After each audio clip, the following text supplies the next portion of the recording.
Hello friends, my name is Sobia Fatima, MBBS second professional student from Nalanda medical college Patna. और इस video में मैं आपको बताऊंगी कि किन रीजंस के कारण मैंने फर्स्ट अटेम्प्ट में अपना नीट नहीं क्लियर किया था।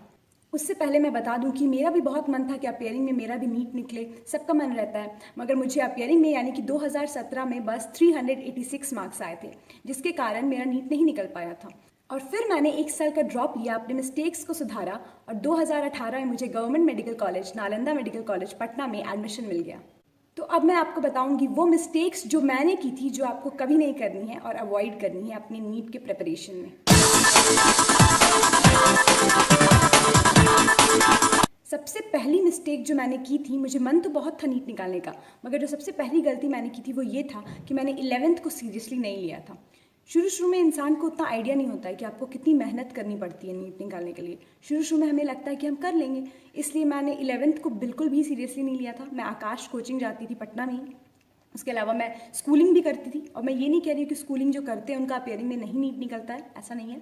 फिजिक्स, केमिस्ट्री और बायो के इतने मोटे मोटे NCERT की बुक्स देखकर तो ऐसे ही दिमाग खराब होता था। क्लास में बस स्कूल में जितना मैम लोग पढ़ाती थी वो नोट्स नोट डाउन कर लेते थे और हल्का फुल्का वो देख लेते थे। अगर हम बस फिजिक्स को लेकर चलें तो फिजिक्स का मेरा बेस स्ट्रांग नहीं हो पाया था। मतलब फॉर्मूलाज तो लिख लेते थे, मगर वो कैसे बने उस टाइम मैं उतना फोकस नहीं कर पाती थी उस चीज़ पे, या फिर नहीं करती थी फोकस। क्लास में जब टीचर्स कोचिंग में इफेक्टिवली पढ़ाते थे तो मैं उतना सीरियसली नहीं पढ़ती थी, ये सोच के कह रहे चलो अभी तो 2 साल है, आराम से हो जाएगा। तो ये थिंकिंग तो कभी भी अपने दिमाग में नहीं लाना है। जब तक आपका बेस स्ट्रांग नहीं होगा तब तक कुछ नहीं हो सकता है। जब तक आपका 11th स्ट्रांग नहीं होगा तब आप 12th में कितना भी मेहनत करके अच्छा नहीं कर सकते। इसलिए मुझे आगे चल के 11th के टेस्ट में किसी में अच्छे मार्क्स नहीं आने लगे। और जब तक मुझे ये रियलाइजेशन हुआ कि मैं अच्छा नहीं कर रही हूँ, मुझे पढ़ना चाहिए, तब तक थोड़ी लेट हो गई थी। बिना फॉर्मूलाज अच्छे से याद किए या बिना बेस को जाने कि किस तरह से वो फॉर्मूला आया है, मैं डायरेक्ट क्वेश्चन सॉल्व करने लगी। तो ये बिल्कुल भी सही मेथड नहीं है। अगर आप समझेंगे ही नहीं वो चैप्टर को, उसके क्वेश्चंस को, आप डायरेक्ट से क्वेश्चन सॉल्व करने बैठ जाएंगे तो आपसे क्वेश्चन भी सॉल्व नहीं होगा और उल्टा आप फ्रस्ट्रेट हो जाएंगे कि क्वेश्चन सॉल्व क्यों नहीं हो रहा है। इसलिए मेरी ये ओपिनियन है कि 11th को आप स्टार्टिंग से पढ़िए। और जो दूसरी मिस्टेक मैंने की थी, मैं एक साथ 2-3 बुक्स को बनाने लगती थी एक ही सब्जेक्ट की, जो बहुत ही गलत है। अगर आप फिजिक्स का एक बुक चुने, जैसे कि अगर आप स्कूलिंग कर रहे हैं तो आप NCERT चुने, जो कि मुझे नहीं लगता है NCERT फिजिक्स के लिए उतनी अच्छी है, मगर अगर आप वही बुक चुने तो आप बस उसी के क्वेश्चंस पहले पूरे कंप्लीट करिए। या अगर आप जैसे कोई कोचिंग में जाते हो, आकाश, LN गोल, कोई भी कोचिंग में, उसके मॉड्यूल को पकड़े हैं तो आप उसी मॉड्यूल के क्वेश्चंस को लाइन वाइज या लेवल वाइज सॉल्व करिए। ऐसा नहीं कि आज NCERT का बुक कर लिया, कल मॉड्यूल बना लिया 1-2 क्वेश्चन, फिर पैनिक होके कि अच्छा नहीं ये चैप्टर भी पढ़ लेते हैं, ये चैप्टर भी पढ़ लेते हैं, थोड़ा थोड़ा सारा चैप्टर पढ़ लिए ऊपर से, और जो आपका बेस है और जो आपका मेन मकसद है याद करने का वो चैप्टर, वो पूरा हो ही नहीं पाया।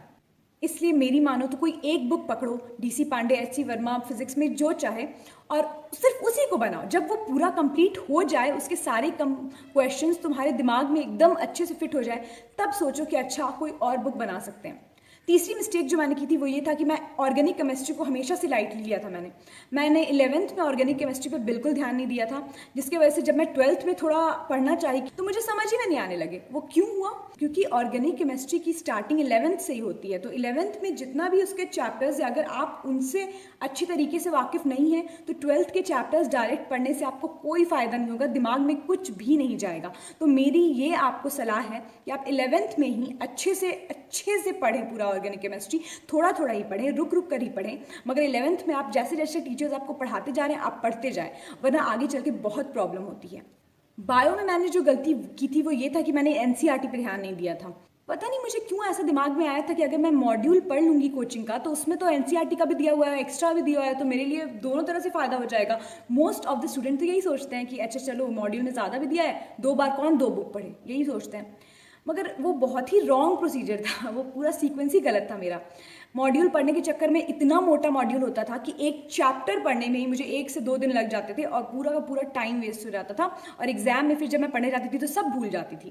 तो ये बहुत ही गलत है। बायो में सबसे पहले तो मुझे लगता है NCERT सबसे पहले पूरी कंप्लीट करनी चाहिए। 11th में हो तो पूरा NCERT 11th का पढ़ लो, 12th में हो तो पूरा NCERT 12th का पढ़ लो, तब जाके मेरे हिसाब से ऑब्जेक्टिव सॉल्व करो और उसमें कुछ क्वेश्चंस लगे कि आउट ऑफ NCERT है, तब आप कोई मॉड्यूल का हेल्प ले सकते हो। मगर अगर आप नए 11th में आए और ये सोच रहे हो कि अरे मैं तो निकाल लूंगा एकदम नीट, पूरा मॉड्यूल सॉल्व करके, तो वो मेरे हिसाब से बहुत गलत है, क्योंकि मैं खुद उस चीज़ को फेस कर चुकी हूँ, उन प्रॉब्लम से गुजर चुकी हूँ। मुझे पता है कि कैसा लगता है जब आपका नीट नहीं क्रैक होता है, इसलिए मैं आपको बता रही हूँ। जब मैं 11th को बिल्कुल सीरियसली नहीं लिया था मैंने, लेकिन जब मैं 12th में गई थी तो मुझे ऐसा फील होने लगा था कि अब टाइम कम बचा है, तो अब मुझे पढ़ना है। बट उस टाइम मेरे दिमाग में कोई ऐसी स्ट्रैटेजी थी ही नहीं कि मैं एक साल में दोनों 11th-12th के सिलेबस को कैसे कवर करूँगी। मैं जब 12th पढ़ना चाहती थी तो मुझे लगता था कि 11th छूट रहा है। जब मैं 11th पे फोकस करना चाहती थी तो मुझे लगता था कि 12th के सिलेबस छूट रहे हैं, बोर्ड्स भी देना है।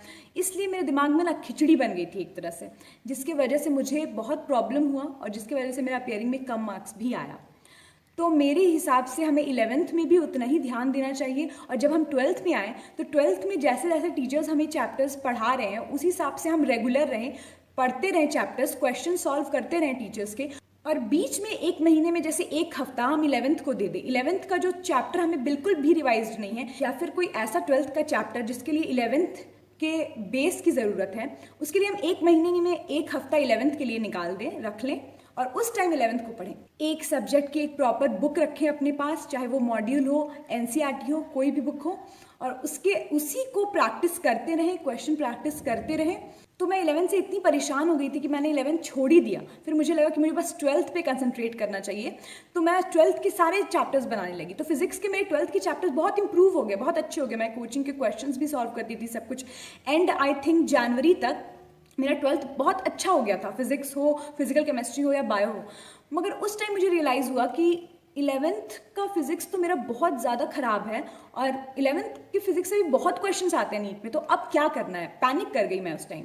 तो मैंने क्या किया, जैन हाफ से मैं बिल्कुल ही 12th को छोड़ दिया मैंने। तो मैंने जैन हाफ से लेके फेब एंड तक सिर्फ 11th पढ़ा। अब आप समझ ही सकते हैं मैं किस तरह से 11th पढ़ती होंगी। समझ में तो मुझे आता नहीं था, तो मैं बस क्वेश्चन सॉल्व करने लगी। बेस मेरा स्ट्रॉन्ग था नहीं, तो कोई क्वेश्चन नहीं बनता था, सॉल्यूशन देखती थी, फिर बनाती थी।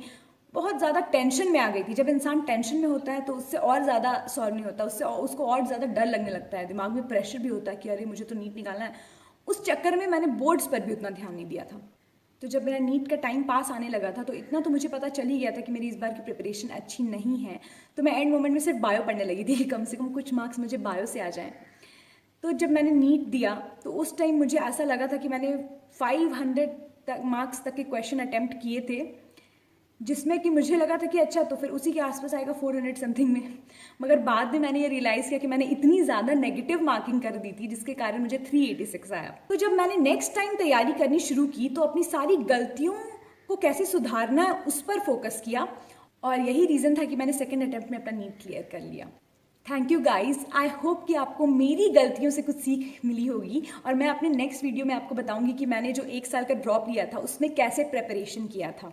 तो अगर आपको मेरी ये वीडियो ज़रा सा भी हेल्पफुल लगी तो इसे लाइक करिए, कमेंट में अपने व्यूज़ बताइए, और अगर आप मेरे चैनल पे नए हैं तो सब्सक्राइब ज़रूर करिएगा। मैंने अपने पहले वीडियोस में बताया है कि एग्जामिनेशन हॉल में क्या क्या मिस्टेक्स करने से बचना है, तो उसे भी ज़रूर देखिएगा क्योंकि वो भी बहुत इंपॉर्टेंट है। लिंक मैंने डिस्क्रिप्शन में डाल दी है। Thank you.